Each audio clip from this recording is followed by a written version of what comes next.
ಲಕ್ಷ್ಮೀ ನರಸಿಂಹನ ಬೆನ್ನಲ್ಲಿ ಹೊತ್ತು ನಿಂತ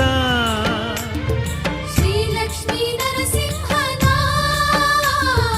ಬೆನ್ನಲ್ಲಿ ಹೊತ್ತು ನಿಂತ ಶ್ರೀ ಗೌರಿ ನಂದನನೇ ಶ್ರೀವಲ್ಲಿ ನಾಯಕನೇ ಶ್ರೀಘಾಟಿ ಸುಬ್ರಹ್ಮಣ್ಯ